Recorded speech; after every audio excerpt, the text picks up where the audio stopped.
बिस्मिल्लाहिर्रहमानिर्रहीम। अस्सलाम वालेकुम एवरीवन। मैं हूँ Shumaila Hamdani student of ICL। आज जो हमारा लेक्चर का टॉपिक है वो है कॉन्टीजेंट कॉन्ट्रैक्ट पे। और इससे पहले मेरी रिक्वेस्ट है चैनल को सब्सक्राइब करें, लाइक करें, शेयर करें और बेल आइकन दबाना ना भूलें। तो आते हैं हम अपने लेक्चर की तरफ जो है कॉन्टीजेंट कॉन्ट्रैक्ट पे। जो कॉन्ट्रैक्ट एक्ट के जो सेक्शन 31 से लेकर 36 तक ये डील करते हैं। कॉन्टीजेंट कॉन्ट्रैक्ट जो है उससे पहले तो हमें पता होना चाहिए कॉन्टीजेंट है क्या। कॉन्टीजेंट मीन्स कोई ऐसा कॉन्ट्रैक्ट जो कंडीशन पे डील करता। तो इसको थोड़ा सा स्पेसिफाई किया। A contingent contract is contract to do or not to do something. कोई ऐसा कॉन्ट्रैक्ट जो करना और ना करना जिसमें बताया गया हो, जिसमें ऐसी कोई कंडीशन रखी गई हो कि ये काम आप करेंगे तो कॉन्ट्रैक्ट होगा, अगर ये काम ना करेंगे तो कॉन्ट्रैक्ट होगा, अगर ये चीज़ ना करें इवेंट टू डू तो कॉन्ट्रैक्ट कंप्लीट होगा। समटाइम नॉट टू डू तो कॉन्ट्रैक्ट कंप्लीट होगा। सिचुएशन में आप सिंपली समझ लें कि ऐसा कि कॉन्ट्रैक्ट जिसमें कंडीशन इम्पोज की गई हो तो वो कॉन्ट्रैक्ट होगा। तो 31 जो है हमारे डेफिनेशन को डील करता है कॉन्टीजेंट कॉन्ट्रैक्ट है क्या। उसके बाद 32 enforcement of the contract contingent on the event happening. तो जो हमारा 32 है वो बोलता है कोई ऐसा कॉन्ट्रैक्ट जिस पे इवेंट जो हो वो हैपनिंग का बताया, मतलब इट मीन्स टू से कि कोई ऐसा कॉन्ट्रैक्ट जिसमें बोला गया टू डू दैट थिंग, वो चीज़ जो होगी वो डू करेंगे, उसके बाद क्या होगा आपका कॉन्ट्रैक्ट जो होगा वो कंप्लीट होगा। तो यहाँ पे थोड़ा सा स्पेसिफाई किया। If anything in a certain future event happening, कोई ऐसी चीज़ जो फ्यूचर इवेंट में आती है आप हैपनिंग करते हैं, can not be enforceable by law. वो क्या होगी, वो इन्फोर्सिबल बाय लॉ नहीं, अनलेस टू हैपन। अगर आप उसको जाके हैपन करेंगे तो जाके वो इन्फोर्सिबल बाय लॉ होगा। फॉर एग्जांपल इसमें बताया गया कोई ऐसी चीज़, इसने ए ने बी से कॉन्ट्रैक्ट किया कि अगर मैं तुम्हें 1000 रुपीज़ दूँगा तुम मेरी डॉटर सी से शादी करो। अगर see it the time of contract उसकी डेथ हो जाती है तो ये क्या होगा, कॉन्ट्रैक्ट जो होगा ये इन्फोर्सिबल बाय लॉ नहीं। अगर इसने उसकी लाइफ टाइम में अगर शादी कर ली है बी ने सी से तो ये क्या हो गया, इवेंट जो हो गया हैपनिंग हो गया। इस सिचुएशन में कॉन्ट्रैक्ट क्या हो जाएगा, कंप्लीट हो जाएगा। ये भी बोल सकते हैं, ये तो हमारे कॉन्ट्रैक्ट की एग्जांपल है। इससे बावजूद हम बोल सकते हैं ए ने बी को बोला कि आप अगर कल ब्लैक कलर की ड्रेस पहन के आएंगे और आप जो मैंने आपको कॉन्ट्रैक्ट को जो चीज़ मैंने आपको फॉर एग्जांपल एक पेन का बॉक्स बोला है आप लेकर आएंगे, और जो मेन इसका इवेंट है वो है कि ब्लैक कलर की ड्रेस पहन के आएंगे तो मैं आपके साथ आप कंसिडरेशन दूंगा और हमारा कॉन्ट्रैक्ट कंप्लीट होगा। इस सिचुएशन में अगर वो ब्लैक ड्रेस पहन के आता है तो वो कॉन्ट्रैक्ट करेगा, हैपन करेगा।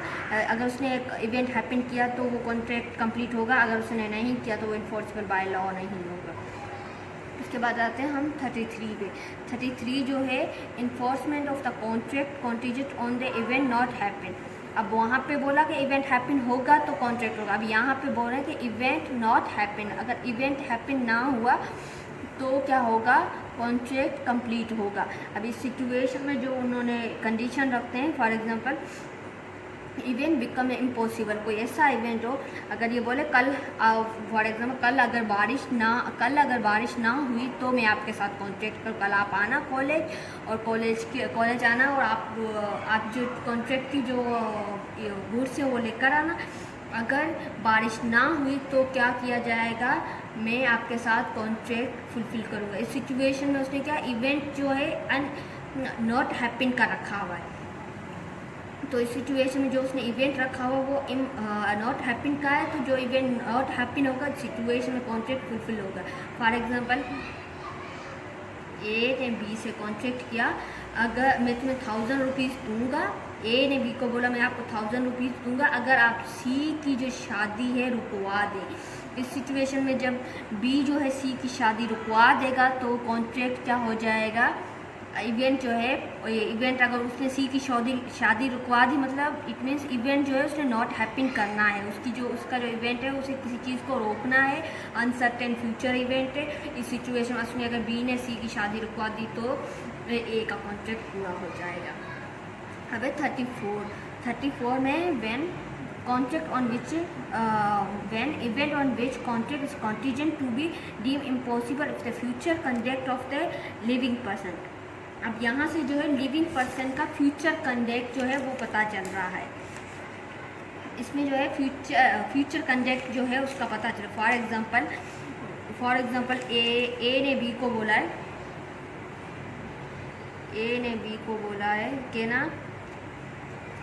बोला कि अगर जो ए ने बी को बोला मैं आपको 1000 रुपीज़ दूंगा अगर आपने ए की जो डॉटर है सी उससे शादी करोगे।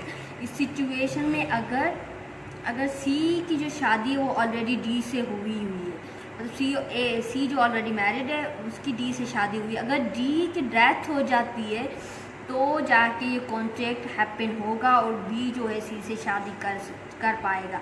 क्या लिविंग पर्सन की जो कंडक्ट है उस पर ये फॉल करता है, future conduct of the living person. अगर डी जो मरेगा उसके बाद ही जाके जो बी है उससे सी जो है सी और बी की शादी हो सकती है। इस सिचुएशन में जाके कॉन्ट्रैक्ट कंप्लीट होगा।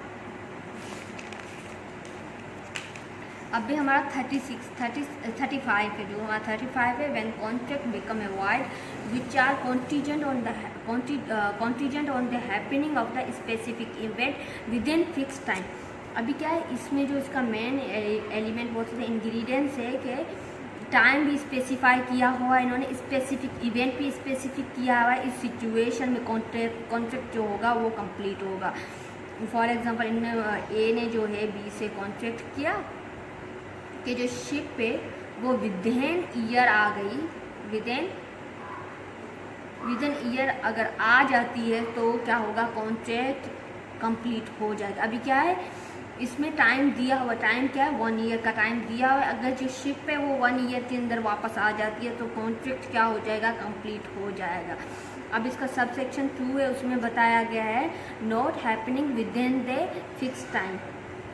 उसमें फिर ये है उल्टा बताया गया है अगर जो शिप है 1 ईयर के अंदर रिटर्न नहीं की जाती या वापस नहीं आती, इस सिचुएशन में जो क्या होगा, हमारा कॉन्ट्रैक्ट जो होगा वो कंप्लीट होगा। अब 36 में agreements contingent on the impossible event. इसमें जो है एग्रीमेंट जो है वो इम्पॉसिबल होगा, जो इवेंट है जो इम्पॉसिबल इवेंट इज़ वाइड। तो इसमें मैंने एक एग्जांपल निकाल लिया पहले से। फॉर एग्जांपल ए जो है ए एग्री होता है बी को 1000 रुपीज़ देने के लिए इफ़ बी विलिंग हो मैरी टू एज डॉटर, ए की जो डॉटर है उससे शादी करने के लिए, पर जो सी ऑलरेडी मर चुका है at the time of agreement. तो क्या होगा, ये जो इवेंट ही क्या हो जाएगा, इम्पॉसिबल हो जाएगा और एग्रीमेंट जो वाइड हो जाएगा। फॉर एग्जांपल ऐसी किसी चीज़ के लिए कॉन्ट्रैक्ट करना जो ऑलरेडी फ्यूचर में उसकी डेथ हो चुकी है या उसकी पास्ट में डेथ हो चुकी है, यहाँ पे जो है इवेंट इम्पॉसिबल है क्योंकि सी पहले से ही मर चुका है, पहले पास्ट में ही मर चुका है, मगर उन्होंने फ्यूचर में किसी ऐसे इम्पॉसिबल इवेंट की कॉन्ट्रैक्ट किया है। फॉर यहाँ पे हम एक ऐसी भी बात कर सकते हैं कि फॉर एग्जांपल ए ने बी से कॉन्ट्रैक्ट किया अगर कल क्या हुआ तुम सी से शादी करोगे तो जाके इवेंट कंप्लीट हो जाएगा। या तो बी मर जाए या तो सी मर जाए, कोई एक बंदा मर गया उस टाइम ऑफ कॉन्ट्रैक्ट, तो भी क्या होगा, कॉन्ट्रैक्ट जो होगा वो इम्पॉसिबल इवेंट हो जाएगा और कॉन्ट्रैक्ट जो होगा वो वाइड हो जाएगा। Thank you so much for watching this video और प्लीज़ चैनल को सब्सक्राइब करें। Thank you so much.